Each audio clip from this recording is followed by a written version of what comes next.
Et merci d'être toujours avec nous pour ce supplément. Alors faire travailler ensemble chasseurs, écologistes et agriculteurs, a priori ça paraît impossible. Et pourtant, c'est ce que réussit à faire le programme Agriphone depuis 7 ans dans l'Hérault. Des viticulteurs sensibles à la sauvegarde de la biodiversité ont pu replanter des haies grâce à des aides financières et donc utiliser moins de pesticides. Démonstration au nord de Béziers avec ce grand format préparé par Isabelle Brice et Bruno Pensio-Villon.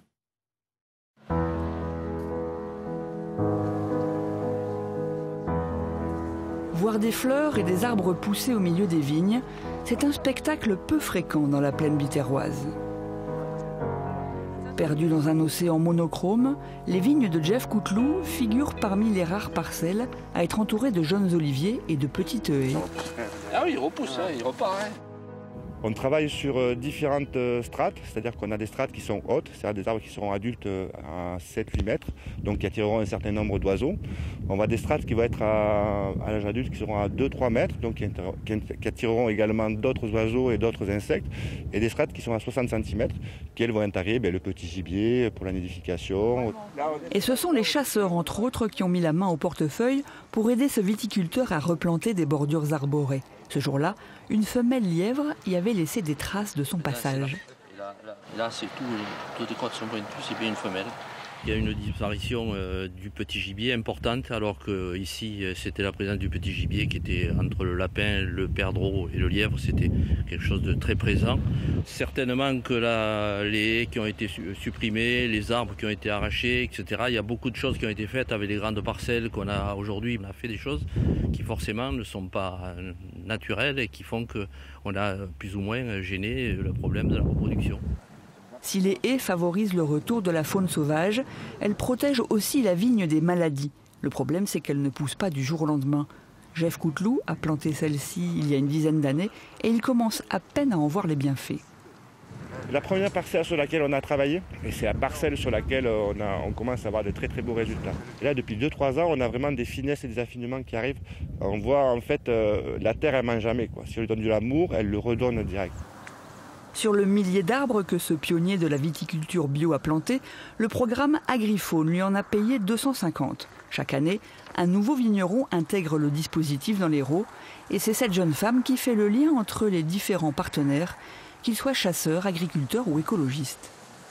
On préfère choisir de travailler avec des vignerons qu'il faut valoriser parce qu'ils sont déjà dans des démarches environnementales ambitieuses. On a tous le même objectif, favoriser la biodiversité, faire en sorte que le milieu agricole soit un milieu de vie favorable à la petite faune, à la biodiversité en général. Et du coup, on se rejoint tous sur cet objectif. Donc au final, il n'y a pas de problème pour travailler ensemble, ça marche bien.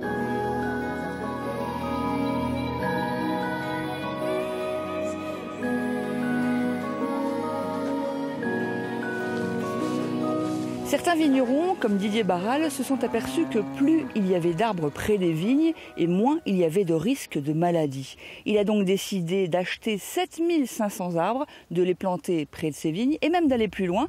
Il a racheté le bois que vous voyez derrière moi, l'a défriché pour y planter de la vigne. Didier Barral tente en fait de recréer tout un écosystème sur ses terres pour élaborer ses vins. Il a par exemple sélectionné différentes races de vaches adaptées au climat de la région. Leur mission, désherber les vignes de l'hiver au printemps et y lâcher un maximum de bouse. La bouse, on ne peut pas dire soit vraiment un fertilisant, mais en tout cas, ça complexifie le sol parce qu'il y a des coléoptères qui viennent y nicher, il y a des mouches qui viennent pondre, il y a des vers de terre qui viennent s'y reproduire. Ensuite, ça attire des oiseaux qui viennent manger les petits vers qui naissent issus de l'œuf de la mouche, etc., etc. Donc la monoculture, elle a plutôt tendance à écarter la biodiversité sur les côtés.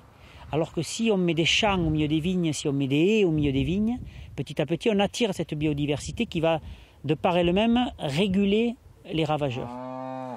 Les techniciens du programme Agriphone l'aident à choisir les essences d'arbres pour constituer ces haies. Elles abritent aussi un allié précieux pour tout viticulteur respectueux de la nature, la chauve-souris. Ce petit mammifère nocturne serait capable d'éradiquer 20 à 30% de l'un des pires ennemis du raisin, le ver de la grappe. Depuis 2 ans, Rodolphe Majurel sillonne le département pour proposer aux viticulteurs d'installer des abris à chauves-souris près de leurs terres. Il faut savoir qu'une chauve-souris, c'est entre 1500 et 3000 insectes par nuit. Vous voyez quand même, c'est pas négligeable. La difficulté, c'est que on a besoin d'avoir des résultats tout de suite. Les chauves-souris, ça ne fonctionne pas comme ça, ces animaux sauvages. Donc le temps qu'elles s'installent, qu'elles se mettent en place, c'est toujours un petit peu plus long. Donc c'est là où la difficulté elle est, c'est qu'à la limite presque, moi j'ai des viticulteurs qui me téléphonent et disent on n'a qu'à faire un lâcher de chauves-souris. Enfin, ça ne marche pas comme ça. Plus de 500 abris ont ainsi été installés près des vieux murs ou des haies, lieu de prédilection des pipistrelles entre autres. La présence de ces chauves-souris est généralement signe de bonne santé pour l'environnement. Et demain, sur notre antenne, journée spéciale fériée de Nîmes, l'émission de la matinale à 10h15 et notre journal de midi en direct s'arrêteront sur l'histoire de cette feria et les retombées économiques pour la ville. Le supplément aussi vous proposera une édition spéciale.